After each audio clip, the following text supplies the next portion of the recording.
Hey guys, Hello here. So we're gonna do something a little bit different today. Um, my friends and my brother thought it would be a good idea for me to do a little bit of a Q&A kind of thing. It's mostly them writing me questions here and then me answering it in video form. And they thought that hey, maybe they would make people and my subscribers to hey, you guys have any questions for me? Feel free to ask, and maybe we can do a part two of this in the future. I doubt that'll be the case. But I decided to humor them and just decided to, go along with it. So, I got like at least 30 questions. I don't know how the fuck they gotten 30 questions out of this. But, I guess to try to make this short because knowing me, I tend to ramble a lot. So I'm going to break this down to 10 questions instead and then, go from there. So, if you guys, probably want more of this, maybe not. I will probably do a part two of this so I can answer the rest of the question, or if you guys can add questions yourselves into it. All right. So without further ado, let's get started. So the first question I got here is, do you feel burnt out playing Genshin, and if not, do you think you will in the near future? I don't necessarily get burnt out playing games per se. I think it's more of if nothing's going on in that game in terms of, playability, or if something feels like very repetitive or something like that. That probably when I stopped playing the game. It was like that for me when it came to Overwatch. Like when Overwatch 2 came out, I thought, yeah, it's gonna be something different, gonna be something new, especially when, they told us they was going to have a story mode and everything.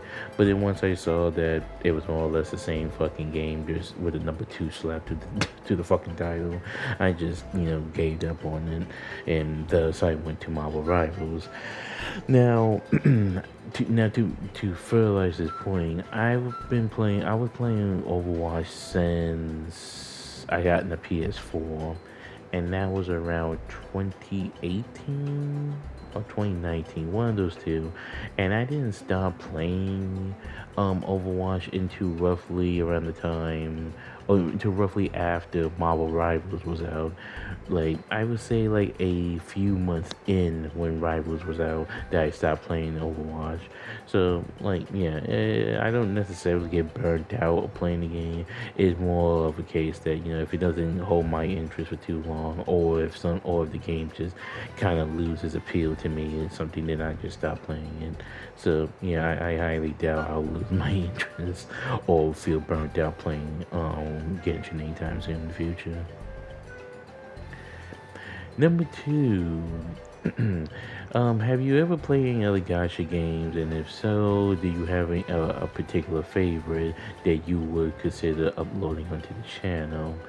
I the thing with me is that I think the reason why I don't really play Star Rail or ZZZ per se is because I feel that that's just a whole other game I need to get accustomed to in terms of team building, and like team building, trying to figure out the character, trying to figure out like what teams they that need what captain need what team, what need what like piece of gear and all that. Like I just don't want to have to do that honestly. Like is one thing having one game doing that is a whole other thing if I have like three other games doing it. So I mean that's why I don't I did not like I dislike Star Rail ZZZ. It's just the whole idea of trying to, perfect one other game and try to be like, okay, be consistent with it, if you will. I was playing Bleach Brave Souls for a time. I think I remember even uploading a video of me trying to do some polls on there. I think that's still on the channel, actually. But the reason why I stopped doing that the reason why I stopped playing Bleach is because it got to the point where I was just getting tired of getting duplicates of characters. Now I know since then they changed the gacha to where at least with limited banners anyway, you will always get a 5 star. So it's not like one of those cases where you have to always get to step 5 to get the 5 star you from the fucking banner. You will always get a 5 star and maybe get the featured 5 stars on there. Now, is that good? Yeah, sure, for people that don't have to always worry about keep getting fucking 4 stars all the time. It now for me personally doesn't matter much, considering that for the longest time I always kept getting standard characters that I already had, or the fact that I will always get fucking featured 5 star characters that I also already have maxed out at that. Like, yeah, it got rather annoying. So yeah, I just stopped playing it. But yeah, I don't know. I don't know that will be any kind of gotcha game that I would just sit there and say, yeah, let me make a whole other video, doing like fucking end game runs or something like that. Question 3. Would you consider doing a live reaction or live playthrough of any of the Archon quests at when 7.1 drops? I said 7.2, 7.1 drops. That was an idea that I wanted to explore, but I think the reason why I don't do it is, I think it's mostly because I tend to take my time playing Archon quests and whatnot. Like, I tend to just roam around, check out the area and everything like that. And at the same time, I don't know if that would even really matter too much, because I know Murder Birds, and other live streamers, I know they are all pretty much like, when we play a map or something like that, they tend to explore the entire area and whatnot. So I don't know.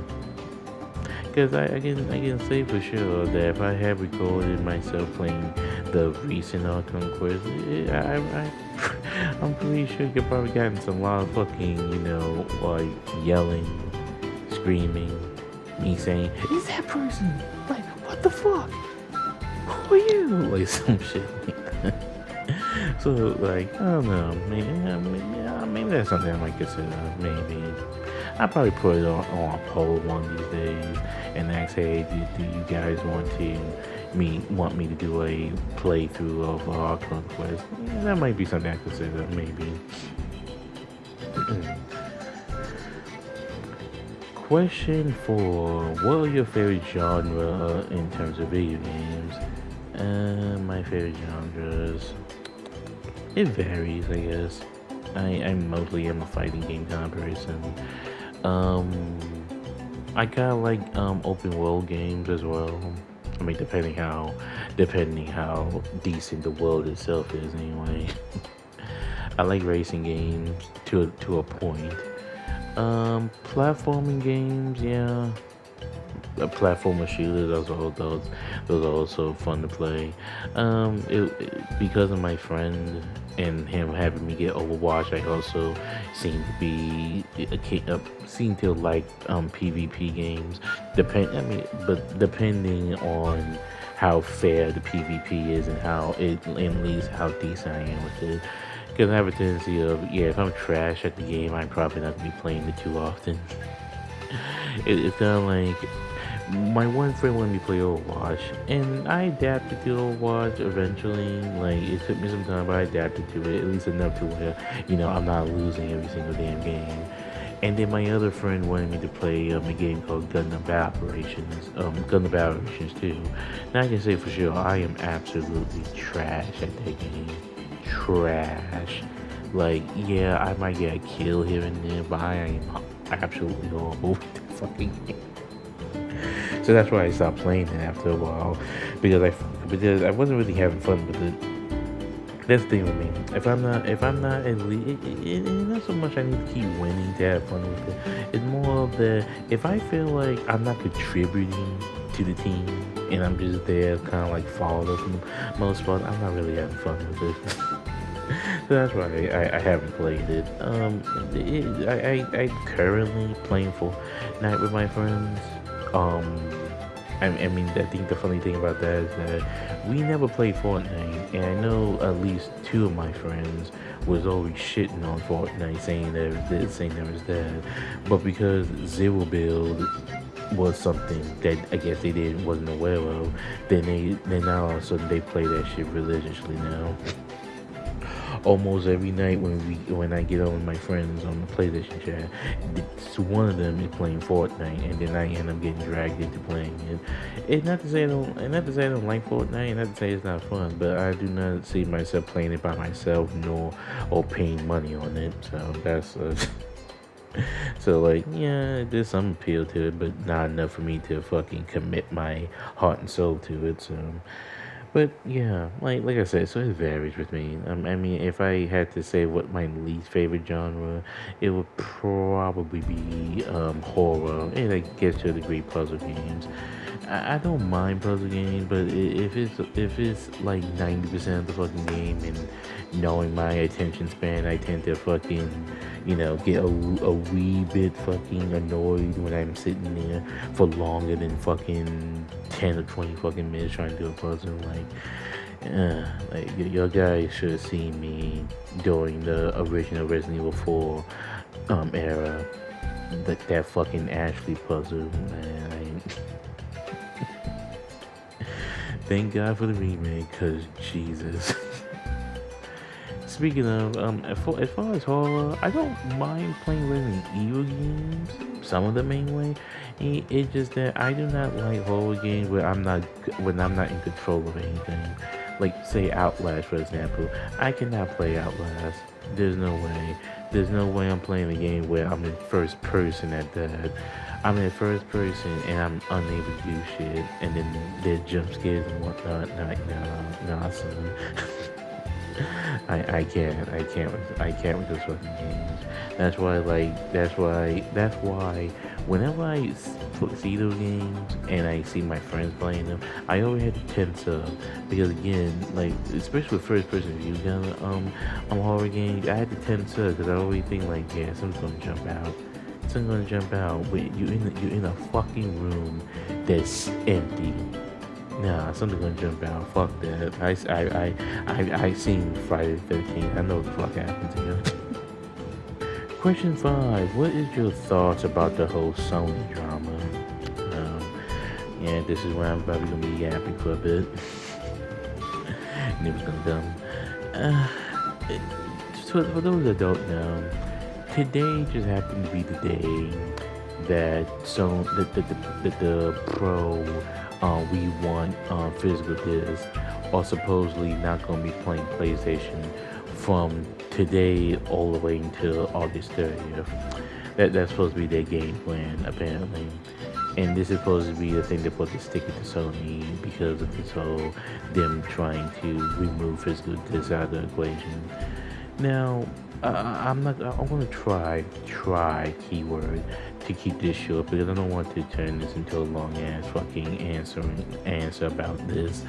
Maybe I'll make a separate video on this topic. But as far as my personal opinion on it, I have a digital PS5 myself, and so I don't really have too much of a qualm in this fight. But I will say this. I look at it from both perspectives, and I can understand from both perspectives.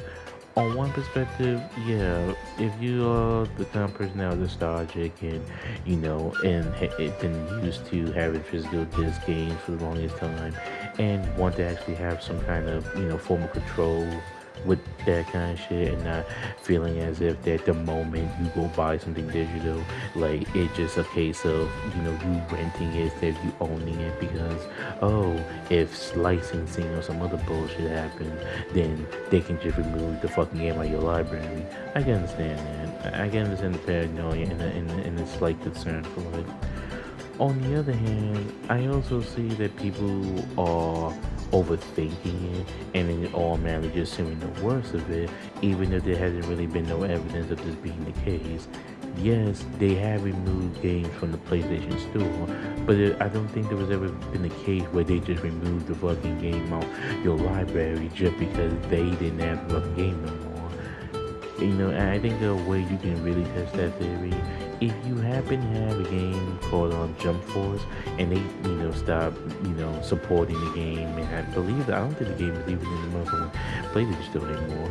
If you still have the game, whether that's physical or digital for this matter, if you have the game and you can still play it without no issue, then that would more or less prove that point even more so.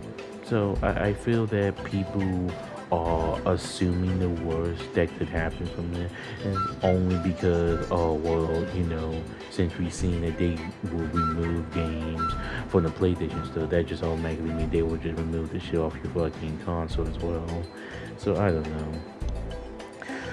But in saying that, I think trying to do this boycott thing, like say for example, not play the fucking PlayStation for a week and whatnot, do I think it's gonna amount to anything? No, personally, I don't think it's gonna mean anything. I don't think there's going to be something where Sony gonna bend the knee and realize that they fucked up and then try to fix things. I don't see that happening, truthfully.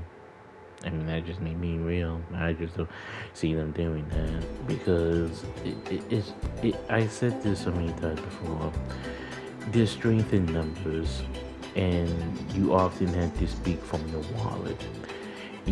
And while not playing the game could be something, you also have to look at it like this. Do you think regular people that have, a job, a family, a life for that matter, do you think it's not possible that they not playing the fucking game for a whole week? Like that's the thing.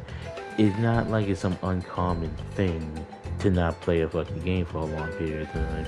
But at the same time, I just don't see how people thinking that others is going to rally behind this and thinking that, well, hey, if we don't play nothing, maybe that will wait fucking Sony to fuck up. And not doing it for a whole week also just seems kind of dumb to me. If this is something you're trying to hold out for the long run, then just simply don't play the shit at all. Wouldn't that be the better alternative? I mean, that's just me. It just seems like it's kind of half-assed, if you ask me. Like, if you're going to fucking commit to this, go all the way with it.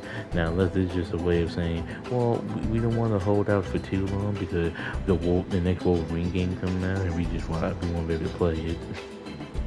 Even though that game, for some reason, got his own shit of things being talked about with it, but I haven't kept track about it. But yeah, the short of it is that, like, yeah, it's happening. Yeah, it's a thing. Do I care? Really? Not in particular. It's not to say I don't understand why they are doing what they're doing, but at the same time, I think that unless you're gonna grasp the vast majority of people to rally behind you on this, then it just seems like something that there's gonna be a thing for a while, until eventually it would just fucking fade away as this, and people would just either move on, like in the sense of just not playing PlayStation no more, or just simply accept the fact that, oh well, this might happen.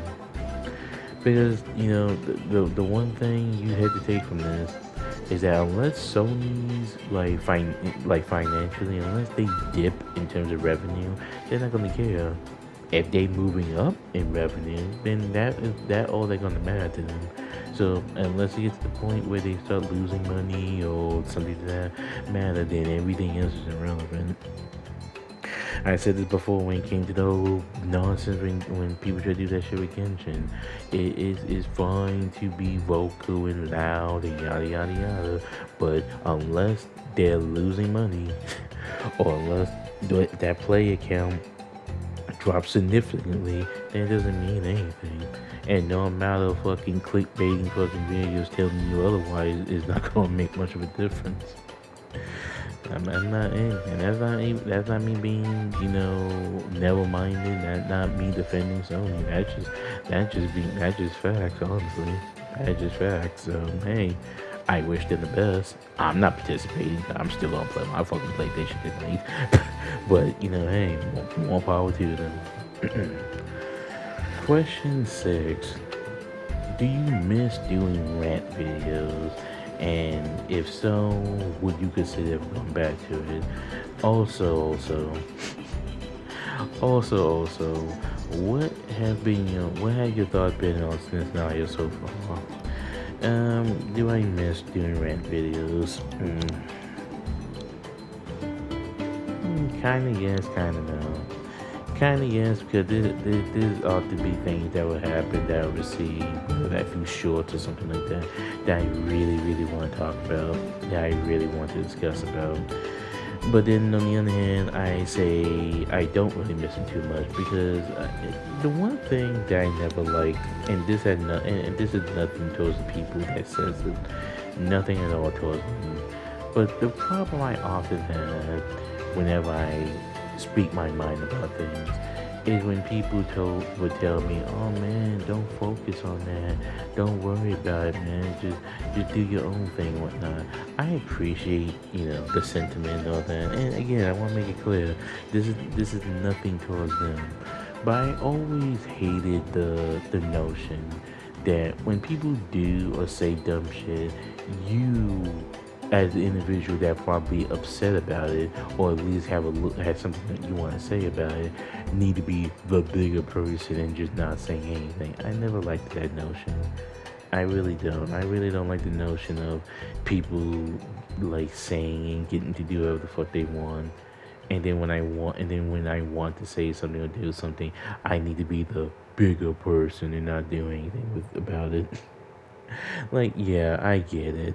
It supposed to show that, oh, you need to not react to it, because when you react to it, they win and yada yada yada. But at the same time, it one of those cases where someone can tell you that the fucking sky is fucking brown. They would tell you that, and then you sit there and listen to the stupidity of it, and you want to say something, but then when you do say something, you have someone in the fucking comment section telling you, "Why are you engaging with it for, man?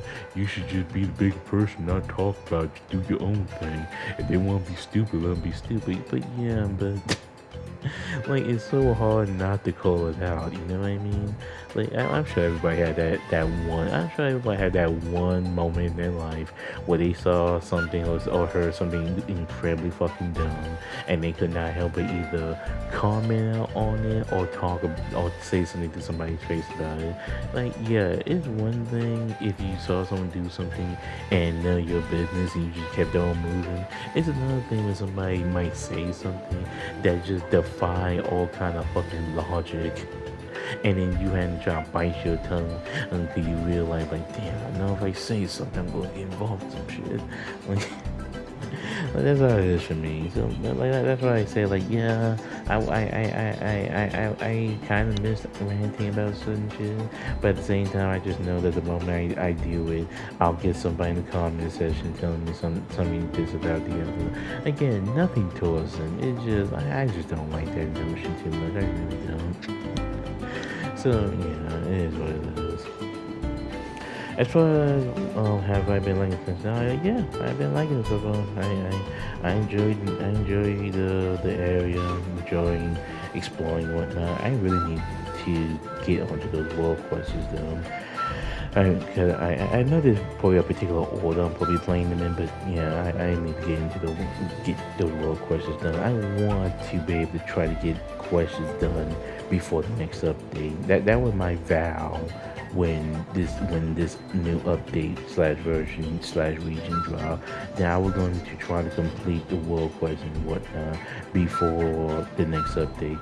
Maybe not, get 100% exploration in every single area because I like to be slow, but but I will try to get all the fucking world quests done before then. So yeah. Let's see. Question 7. Okay. Question 7. What is your opinion about the meta in Genshin currently? And do you think it's gonna get harder from this point forward because of the new Stellar reactions? Yeah, I don't really have an opinion about the meta in Genshin, really. I don't really have an opinion about it. And the reason I say this is because I have learned from playing games like Rivals, playing games like Genshin for that matter. Hell, even playing games like Bleach Brave Souls for a time, is that meta has always been a thing. It's just a matter of whether you let meta be the thing that defines what kind of game style you're playing, or do you just say, okay, well that's part of the game, but that doesn't mean I need to rely on it 100% for me to enjoy it. I feel that when people bring up the meta, especially with Genshin, I feel when people bring up the meta, they use that as an excuse as to why, like the Abyss or Steamton Onslaught and whatnot is harder than what it actually is. I feel that way. And, when you go look on YouTube and you see people fucking clearing like the Abyss, like with 4-star characters, 4-star weapons, fucking wacky fucking characters, older characters and whatnot. It more or less say more about your skill as a player than it says about the fucking game, personally. Like, I can give you a prime example what I mean. I always see people playing like, child and national teams, and they always seem to be doing more damage than what I am capable of. And then even when I go look at like their builds, I think like their builds not even all that fucking different from mine, and yet I can't do that kind of damage for some fucking reason. And that's the thing, is the fact that they have a way of playing it, they have a way of their rotation, and they have a way of getting the shit done. When opposed to me, like, yeah, I can have a built team, I can have this and I have that, but that's sometimes often not fucking enough. So, when I see people like say Santontas, a guy that is shit with Hoyo games to begin with, is sitting there trying to talk about how all the meta in Genshin is this, or the Spiral Abyss is unplayable, that. And I look at it and think to myself, like, dude, maybe worry about your own fucking game and its meta and its problem before you worry about a game that, again, if you're already trash at Hoyo games, you being trash at Genshin doesn't really tell us much. All that says is that, like the whole Zani fucking incident, all that says is that, get like 5 or 10 people who can clear that abyss with 4-star characters and have them make you look like a fucking fool. It really that simple. So for me, when I think about the meta in Genshin, I look at it like, yeah, is this, but then like, okay. I think at that point you need to tell yourself that, okay, it's either not for you and you just don't want to participate in playing the in-game content, or if you do want to give it a try, don't let the meta, or don't let the current meta like fucking ruin your game experiences, because not a lot of people follow the fucking meta. Like, even if you talk about this current bitch we have now, you don't need fucking stellar reaction to get through it. You truly don't. Like, and even if you do need it, you don't need to pull for fucking Odette for it, because the Traveler is well enough capable of fucking doing the fucking work for you. So, like, yeah, like that's why I kind of grew numb to listening to that whole fucking ridiculous ass thing about the meta when it comes to Genshin, personally. Sinead, what would you think be the thing that would make you cry at the very end of Genshin? I said this to my brother a while back. The thing that would make me cry would be if we ever had to leave Paimon. And I am dreading that day. I'm dreading the day when we had to leave our girl buddy Paimon. I hope that don't be the case, but I feel that, like, yeah, it's gonna be a point where, Paimon had to do her thing, the Traveler had to do that thing, yada yada yada. And then we may end up having to go our separate ways. That would be the time I'll start crying. Hell worse, if I had to fight Paimon. If that ever comes to be, yeah, I'm gonna be a crying bitch when that comes. So I hope neither two become the case. I hope so. Number 9. Do you think you might make a video shitting on Wuthering Waves if Genshin's anniversary turns out to be better than War's anniversary?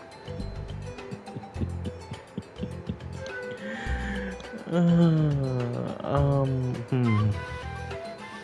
That's a good question. That is a good question. Would I consider doing that? I mean, here's the thing. Upon me saying no, because I had to keep my word about this, yada yada yada. But there is another part of me that thinks to myself, but I know someone like Sintontas is going to sit there and shit on the anniversary and try and make it seem like is worse than what it is. He did this with ZZZ not that long ago, and again, it's one of those cases where dude, regardless of what ZZZ gave away that you don't like, is more than what the fuck War gave away. So I mean, I don't know. I mean, I put it like this. Let me put it like this. And I guess this is something of I guess you can make this as a semi-promise, okay? If Genshin does something crazy on the anniversary, and not just simply, oh, here's some pulls and here free 5-star selector for stand cap or whatnot. If they do something crazy, then sure, maybe I'll consider doing it. If it's something not that insane or anything, then I'm not gonna bother with it really. But if they do, and knowing what's gonna happen in terms of the fucking deflection of denial and whatnot, I probably might make a video about it. But I'll just say, let's just hope that don't be the case. Let's just hope that don't be the case. But knowing what I know, and knowing how certain idiots on the internet is, I might see myself actually consider doing it. So yeah. We just gotta wait and see on that. And last question, tell you guys this should be long somehow. What is your thoughts on the whole Candy Butt situation that happened a while back?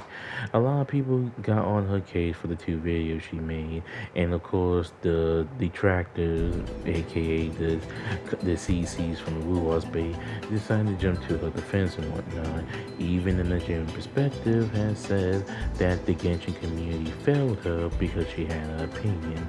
Do you think this further proves the point of the World War CC being extremely biased, or do you think this was indeed a case that the Genshin community simply went off on somebody for simply having her own thoughts on things?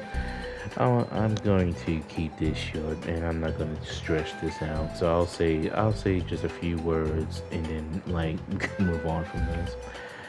Candy Bug, she was a fucking idiot. Let's just put it blatantly as that, okay? Now, if you're going to say the shit you're saying with no real fucking evidence of it being true and just your own little fucking headcanon of the matter, then of course people are going to clown on you. Especially when you're saying that something is so when there's no truth to it, and then you have and you have a whole ass community that know about the game, that understand the game, and can really and they can say to themselves, okay, yeah, this is stupid. What the fuck is she talking about? Like when you have the haters and even Ruan players going after you about that shit, that says a lot about how fucking wrong your opinion is. Like, I'm sorry, that says a lot about how wrong your fucking opinion is overall. And then she gonna make a quote apology video when in reality it was really like, yeah, I know I said what I said, but I really meant what I said, and that's it. And no, talking about you having a fucking diploma and you're a teacher don't mean shit. Just because you're a teacher doesn't mean you're not fucking stupid. That's the same thing if you're a cop. Just because you're a cop doesn't mean you're not fucking dumb. Just because you're the president doesn't mean you're not a fucking moron. So let's not put titles up as if that means anything, because it really doesn't. You can be a parent. That doesn't mean you're a fucking smart or fucking intelligent parent. That can just mean that you're just a parent. That's it. That's just a title. That doesn't mean anything. If you live up to that title, sure. But if you're doing dumb shit and people pointing out the dumb shit, pulling out the title or what the fuck you do or your profession doesn't change that. As far as the people going to the defense, I'm not really surprised by it because again, they'll jump to any way to trying to make the Genshin community look bad or in some shape or form. But all it really did, if we're being honest here, all it really did, it just made the fucking War community be hypocritical. Because had she said this shit about Withering Wave, you can guarantee fucking thing Tone Toss and others will been fucking balls deep into that whole fucking conversation. We know that for a fact. And then you have the Nigerian perspective trying to play as if the fucking Genshin community failed her. No. Let's keep it above. She said some shit towards the community that know full well what the fuck is fact and what the fuck is false, and thus they went after her for it. Now, yes, should they been sending threats to her and shit? No, even though I think to myself, when you're using Twitter as a fucking means to point this out, it's just fucking laughable to me at this point because Twitter is the most unhinged fucking website in the whole world at this point. So, excuse me when I say that if somebody is showing me a Twitter post of them saying some outlandish shit, I had to just say, okay, yeah. Like that would be my response. And so, okay, so. And so, it's just ridiculous that we're trying to make it seem as if that, if someone says something stupid, just go back to what I said earlier. If someone says something stupid or do something incredibly fucking stupid, we're not supposed to be upset, we're not supposed to be angry, we're supposed to, rub their belly, pat their head, and just say everything's gonna be okay, and not fucking hold them accountable for saying dumb shit on the fucking internet. Like, no. People need to get called out for saying dumb shit, period. Especially shit that have zero fucking proof of evidence, for that matter. They need to get called out. They need to be fucking put out there. Like Live Key when he said the shit that he said about how, apparently it's Hoyo's fault that Kuro game was getting the hate they were getting because they just so happened to have the same live stream on the same day as fucking Withering Waves. Are you fucking stupid? Of course that didn't make no fucking sense. And of course they got fucking blasted for it. But when you just make up your own fucking headcanon, your own little fucking fancy world about what you think is fucking reality, and then try to call yourself thinking that you figure out the fucking mystery or some shit instead of just simply looking deeper into the fucking thing, thinking to yourself, oh, well, maybe that's why this fucking game and this community gets so much fucking hate, but then try to blame it on something else entirely. It's like I said before. As much as people want to hate on Genshin, and it's fine you want to, I don't really care one way or another. It's another thing to me when the opposition gets hate, but then they use that to victimize themselves because they feel like the hate is unwarranted, or they feel like the thing people hate about Withering Wave is overhated or blown out of proportion. Ding dong, dumb dick. If people say the same shit about fucking Genshin, then you would then say that they're in denial. So it's a never ending fucking circle. Imagine somebody cheated on you, and then they give you all the fucking rival reasons why they did it, and then they are playing the victim as to why they did it in the first place. But then the moment you go cheat on them back, then somehow you are the bad guy, and then you are the one in the wrong, and then you are the most terrible person in the world, and then they try to paint you as the person, they try to paint you as the fucking villain, and then paint themselves as the victim, because then they feel like if they got wronged unjustly, even though they initially did the fucking act in the first place. So, yeah, so as far as I'm concerned, no, she got the fuck that she deserved, period. And that, and I, like most people said, she fucking ended her career before it even really started. That's all it boiled down to. Yeah, she could come back and make a, something, but you can bet people going to bring up shit. What the fuck she said? People going to go still bombard her in the motherfucking comment section and whatnot because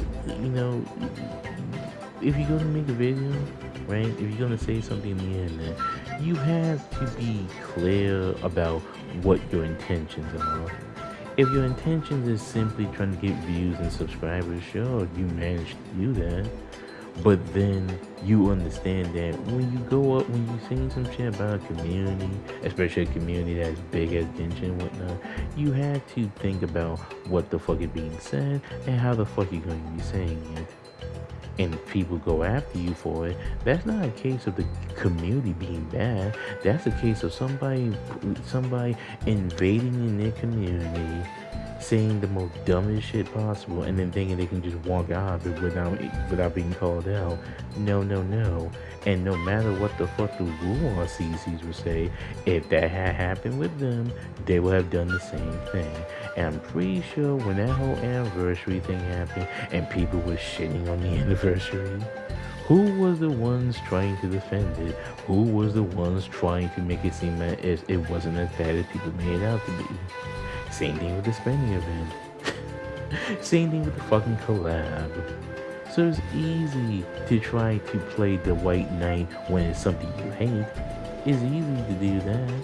It's easy to try to defend somebody when they talking about the shit you don't like. But it's a whole other fucking thing when it's something... It's a whole other fucking thing when it's something you like and you have some random motherfucker saying some negative shit about it, and then you decide you're gonna make a fucking video to call them out and say that they're trash and that they're this and that all that, and then say that your fucking thing is the greatest thing of all time. It's easy. So yeah, like believe me, had I made a video about Candy Bug, had I made a video about Candy Bug, that shit would have been 30 minutes long. Cause I would have ripped into that entire fucking video and the apology video. Oh man, the fucking thought